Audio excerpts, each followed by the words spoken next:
كتاب الله لا شيء سواه يهذبنا العمل به كتاب الله لا شيء سواه يهذبنا هذا القرآن يوحدنا لطريق الخير يوجهنا الله تعالى أنزله ورسول الله معلمنا رسول الله معلمنا.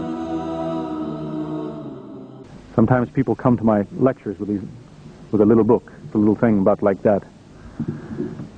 And they'll come to me afterwards and say, I want to ask you a question. They bring out the book and they find their favorite. They ask the question, they put the book away. I give them an answer. And they stop. No, wait a minute. When they get the book back, I say, wait. They figure they must have said it wrong. Because somebody told them, ask a Muslim this or any of these questions, he doesn't have an answer. The idea is the people who wrote that book had in mind nobody's really going to ask a Muslim that, I guess, or if he does, he'll ask somebody who can't answer it. Because he's not aware of these things or he's not thinking clearly. I can tell you some fascinating stories of the very difficulty that people have got themselves into because they've been self-confident where they had never tested what they thought they had. Ahmed Deedat was telling me some years ago in Durban there was a man, I believe he was American or British, but he was a teacher of Arabic. And he used to tease the Muslim students at the university from time to time. He'd throw out some question to them which they didn't know the answer to, and they'd run to Deedat and ask him, what do you say to this? He'd tell them something, they'd take it back to him. But Deedat kept telling them, invite him to come to me, we'll sit. Just tell him, we'll come to my home, we'll have tea, let him bring his questions to me, not to you. We'll talk about these things. The man would never come. Then one day, he was in some place where this teacher appeared. Deedat was sitting there having tea. The man had no excuse. He waved him over. He says, come here, sit down. He said, I've been wanting to talk to you. So the man sat down and he said to him, there was no sense in wasting time. He spoke to him directly. He says, I understand you're very fluent in Arabic, so I wonder why aren't you a Muslim by now? So the man said, do you have a copy of the Quran? I'll show you.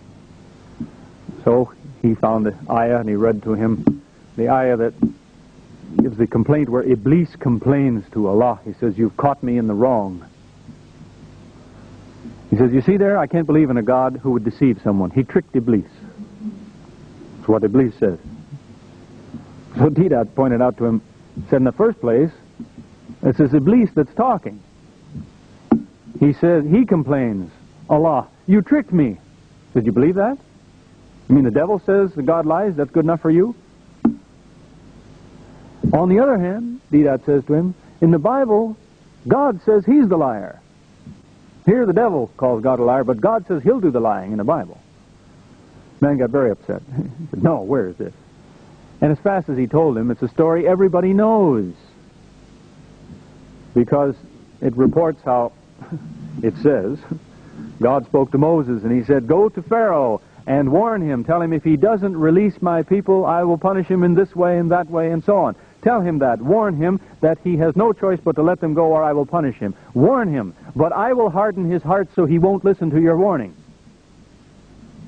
That's deception.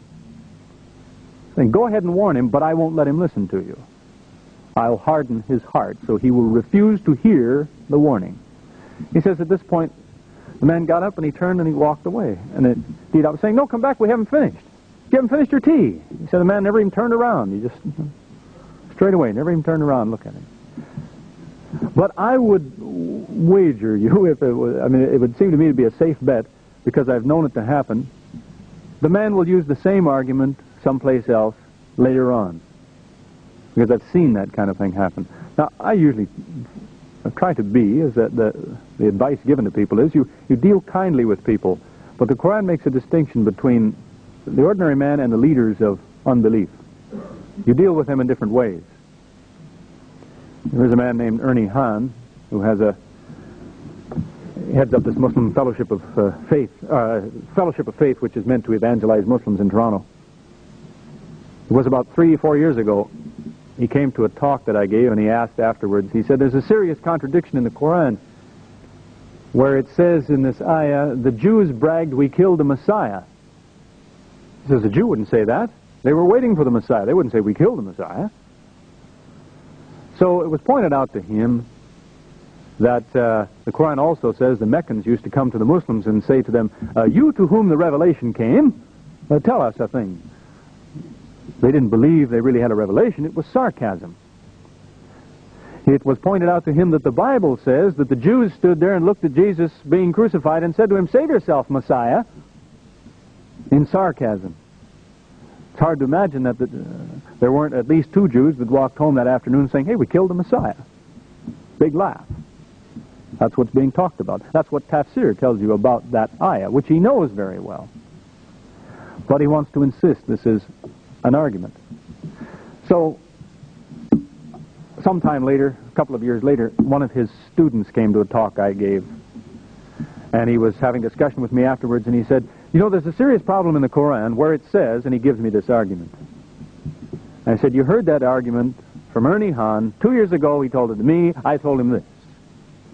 When I gave him the reply, he put out his hand. You want to shake my hand? He says, okay, I'll give you that. That's not a very good argument, is it? He wanted to give me that. His student recognizes it's not a good argument. Another year went by. It was last fall. And the man was giving a talk near Toronto, Waterloo. And there was a question period, and when I put up my hand, I just mentioned that very thing. I said, this is your forum. You can do what you want. If you gave me 1 minute, I would prove to these people you're a liar. But you don't have to. Now I don't usually speak that way. But the man has spent 3 years lying. It's time he's named for what he is. That's why people didn't like Jesus.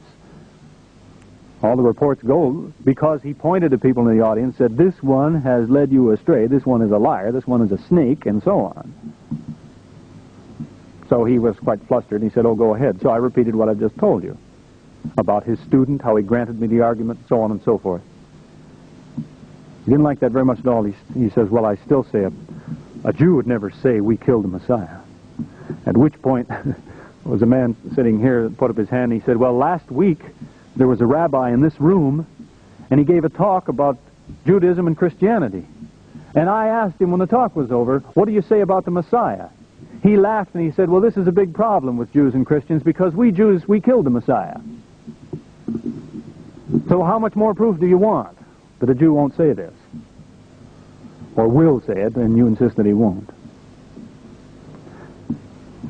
I had a little thing I had in this case until it fell apart, the little slip of paper somebody had handed in one time that said, I suppose you think there are no contradictions in the Quran. What do you say about this? And it gave me 2 references. Surah number, ayah number, surah number, ayah number. Saying in this place it says, Allah does not guide the wrongdoers. And in this place, Allah guides whom He chooses. So do you see the contradiction? Is that a contradiction? It tells me He chooses not to guide the wrongdoers, is what it tells me. Allah guides whom He chooses. He does not guide the wrongdoers. It's not a contradiction. The one fits with the other. But the tragedy is that the person who submitted that as a question is not somebody who read 6,100 and some ayat of the Quran and found this one and made a note of it. You know very well somebody put that in his hand. Somebody said to him, you're going to a talk tonight? The Muslims are giving here. There you are. You see, you don't even have to bother going. This is a mistake in the Quran. The tragedy is that people take that. They trust people like that. Who, if he really thought it was a mistake, the man who wrote that thought it was a mistake, he's mentally unfit to be a teacher in the first place. More likely he knew it wasn't a mistake but hoped it would fool somebody. In which case, he shouldn't be a teacher either. Because he's used to dealing in things that aren't true.